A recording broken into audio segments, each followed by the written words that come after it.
Bonjour à tous et bienvenue dans votre revue tech de la semaine. Et au sommaire cette semaine, une IA chinoise qui détrône les Américains sur le code. Apple qui traîne OpenAI devant les tribunaux pour espionnage industriel. 1000 milliards de dollars évaporés chez SpaceX. Un plan social piloté par un algorithme qui vire les salariés en congé maternité. Et Samsung qui s'apprête à dégainer 5 appareils dont on connaît déjà tous les secrets. Installez-vous, on passe tout ça en revue. C'est dense, c'est parti. On commence par l'intelligence artificielle. Et dans cette course effrénée, la Chine continue d'avancer ses pions. La start-up Moonshot AI a lancé Kimi K3, un mastodonte de 2800 milliards de paramètres. Et attention, ce n'est pas une copie de plus. Sur la fameuse arène LM6, où les utilisateurs votent en aveugle, Kimi K3 vient de prendre la première place mondiale sur le code. Devant les modèles américains les plus avancés, plus rapides, plus rigoureux, moins d'hallucinations. Et surtout, une fenêtre de contexte d'1 million de tokens pour un coût de calcul dérisoire comparé à OpenAI ou Anthropic. Cerise sur le gâteau, les poids du modèle seront publiés en accès ouvert le 27 juillet en ouverture de la grande conférence IA de Shanghai. Pendant ce temps, Google, lui, brille par son absence.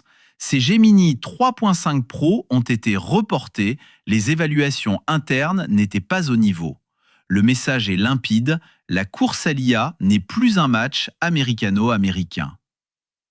Deuxième tendance de fond, repérée par plusieurs analyses cette semaine, l'IA bascule dans le temps réel. Le mode vocal continu de ChatGPT, dont on vous parlait la semaine dernière, est désormais déployé et préféré à l'ancien système dans 3/4 des tests en aveugle.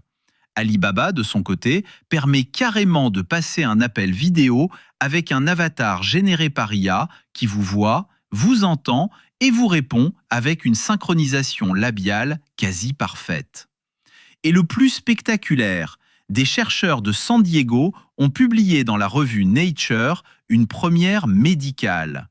Des robots humanoïdes généralistes à moins de 20 000 $, téléopérés en réalité virtuelle, ont réalisé des ablations de la vésicule biliaire sur des animaux vivants.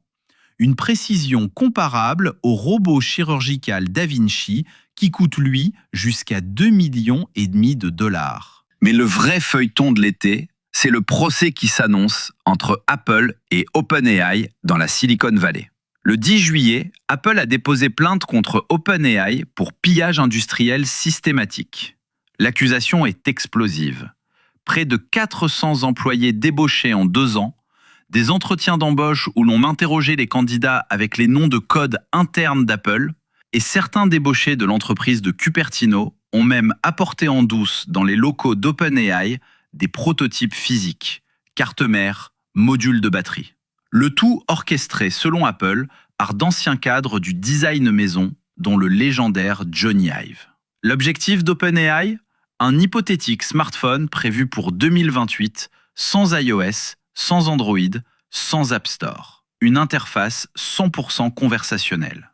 Et c'est là que ça devient existentiel pour Apple. Si l'utilisateur ne télécharge plus d'applications, la commission de 30% de l'App Store s'évapore. Apple réclame des dommages historiques et surtout un gel des développements qui paralyserait le projet en pleine préparation d'entrée en bourse d'OpenAI. Le paradoxe est savoureux. Apple attaque le partenaire qui fait tourner une partie de son intelligence embarquée. Un allié le matin, une menace existentielle l'après-midi. Et puisqu'on parle de contrôle, 2 signaux qui interpellent. OpenAI a révélé GPT-RED, un modèle entraîné à attaquer ses propres IA pour tester leur défense. Taux de réussite, 84%, là où les meilleurs hackers humains plafonnent à 13%. Les modèles attaqués colmatent ensuite leurs failles automatiquement, à une vitesse qui échappe déjà à la compréhension des ingénieurs. Dans le même temps, on apprend qu'OpenAI chiffre désormais de bout en bout les communications entre ses agents sans explication, rendant tout audit humain impossible. Ce n'est sans doute pas un hasard si Demis Hassabis, le patron de Google DeepMind, a publié cette semaine un manifeste appelant à créer avant la fin de l'année un organisme international de supervision de l'IA de pointe. Sa crainte principale, c'est de laisser la concentration du pouvoir entre 5 géants privés qui pèseraient bientôt plus lourd que des États. Justement, les États. Parlons régulation, parce que l'Europe a eu une semaine chargée. La Commission européenne a formellement attaqué Meta pour ses mécaniques addictives. Scroll infini, autoplay, notifications compulsives. Pour la première fois, ce sont des choix de design précis qui sont visés, avec à la clé une amende potentielle de plus de 10 milliards de dollars. Et l'Europe a déjà fait plier Meta sur un autre front. WhatsApp a dû rouvrir ses API aux assistants IA concurrents, mais uniquement sur le territoire européen.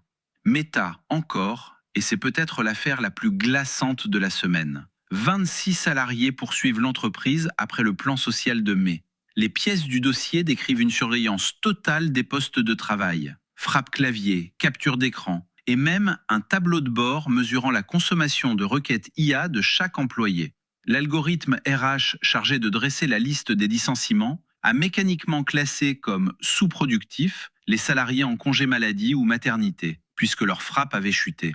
Et la défense de Meta est ubuesque. L'entreprise jure que sa machine n'a commis aucune erreur et supplie d'être jugée pour de bonnes vieilles fautes humaines. Tout plutôt qu'une jurisprudence établissant la responsabilité d'une IA. Une première mondiale à suivre de très près. 2 brèves européennes pour compléter. Le controversé Chat Control, cette surveillance des messageries au nom de la lutte contre la pédocriminalité, a été prolongé jusqu'en 2028 par une manœuvre de procédure, alors même que les messageries chiffrées en sont exclues. Autrement dit, on surveille tout le monde, sauf ceux qu'on cherche. Et dans le domaine des marchés financiers, toujours porté par la tech, sous la surface, ça craque. Les indices semblent calmes, mais l'indice des semi-conducteurs a perdu près de 20% depuis son sommet de juin. Les valeurs de la mémoire sont massacrées. Micron a fondu de 30% en un mois. SK Hynix a perdu 14%, une semaine après avoir signé la plus grosse introduction en bourse étrangère de l'histoire américaine. Et le plus troublant, les entreprises qui publient des résultats records se font punir. TSMC, bénéfice en hausse de 77%, sanctionné. Netflix, trimestre parfait, moins 9%.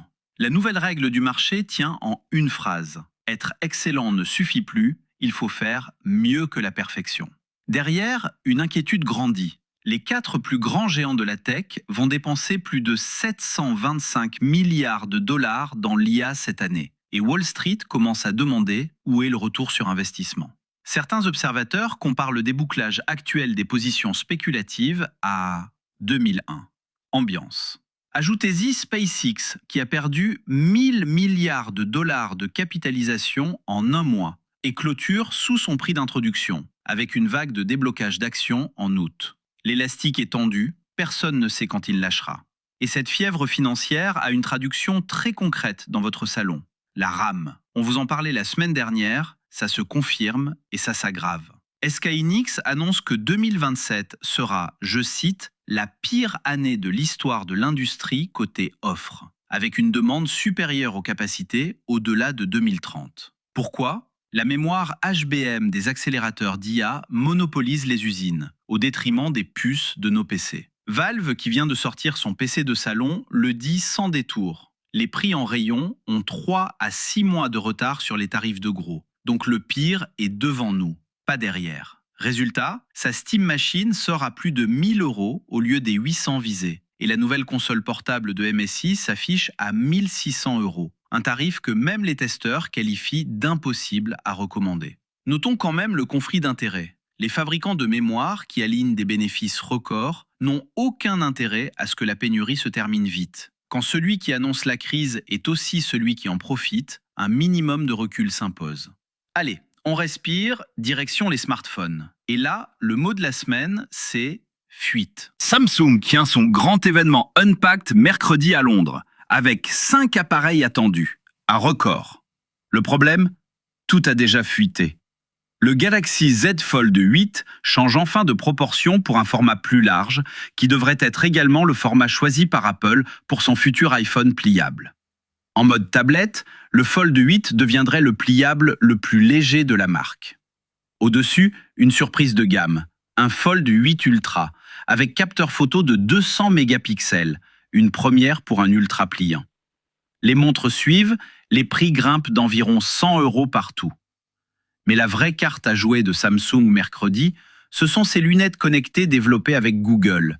Traduction en temps réel, assistant vocal, recherche visuelle. C'est le seul produit sur lequel rien n'a encore totalement filtré. Comme quoi, garder un secret, c'est encore possible. Chez Google, justement, Amazon a publié par erreur les fiches complètes des Pixel 11, un mois avant l'annonce. Et il y a un vrai scoop dedans. La puce Tensor G6 serait gravée en 2 nanomètres par TSMC. Pour la première fois de son histoire, Google devancerait Apple sur la finesse de gravure, avec un mois d'avance sur l'iPhone 18. Revers de la médaille, environ 100 $ de hausse sur toute la gamme. La prouesse industrielle, c'est vous qui la financez. Et une page se tourne. OnePlus se retire officiellement d'Europe et d'Amérique du Nord.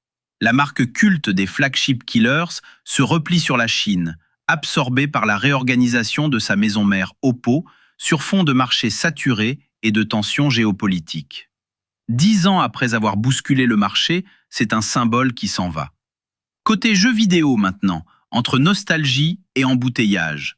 Micromania change de main. L'enseigne, mise en vente par GameStop, est reprise par un groupe franco-québécois emmené par Stéphane Tétrault, un entrepreneur qui a fait fortune dans les figurines et qui a déjà redressé les magasins GameStop canadiens. Sa recette, moins de jeux en boîte, plus de cartes à collectionner, de figurines et d'événements. 97% des magasins canadiens seraient redevenus rentables. Le timing est presque ironique. Ce sauvetage arrive quelques semaines après l'annonce de PlayStation d'abandonner progressivement ses jeux physiques. Autrement dit, l'avenir des boutiques de jeux vidéo, c'est peut-être de vendre autre chose que des jeux vidéo. Sinon, Ubisoft engrange 3 millions de ventes en une semaine pour son remake de Assassin's Creed Black Flag, et l'industrie entière se prépare à la rentrée des enfers. Tous les éditeurs compressent leur sortie entre fin août et mi-octobre pour fuir l'ouragan GTA 6, attendu le 19 novembre. Enfin, coup dur pour la série God of War de Prime Video. Ryan Hurst, l'interprète de Kratos, s'est gravement blessé et quitte le rôle. Tournage à l'arrêt, recasting, plusieurs mois de retard en vue. Et on termine par les écrans, petits et très très grands. Netflix a révélé, au détour de ses résultats, que plus de 300 de ses séries ont utilisé l'IA générative. Scènes de foule, batailles, prévisualisation. Le co-PDG jure que l'IA ne remplacera jamais les créatifs. Juste après avoir racheté une société d'outils IA pour le cinéma fondée par Ben Affleck. À chacun d'apprécier la cohérence. Pendant ce temps, Christopher Nolan sort L'Odyssée, tourné intégralement en IMAX. Magnifique. Sauf que 4 salles seulement en Europe peuvent le projeter dans son vrai format, dont une seule en France, à Montpellier, à près de 30 € la place. L'immense majorité des spectateurs verra une image amputée d'un tiers. Le cinéma promettait l'expérience ultime pour tous, il est en train d'en faire un privilège géographique et social. Voilà pour cette semaine. Et si on prend un peu de hauteur, le fil rouge saute aux yeux. Partout, la facture de l'IA arrive. Sur les marchés, qui exigent des comptes, dans nos PC et nos consoles, via la mémoire hors de prix, dans les tribunaux, d'Apple à Meta. La question n'est plus de savoir si l'IA transforme le monde, mais qui paiera la note et qui fixera les règles. On en reparle très vite. D'ici là, prenez soin de vous et de vos données. À la semaine prochaine.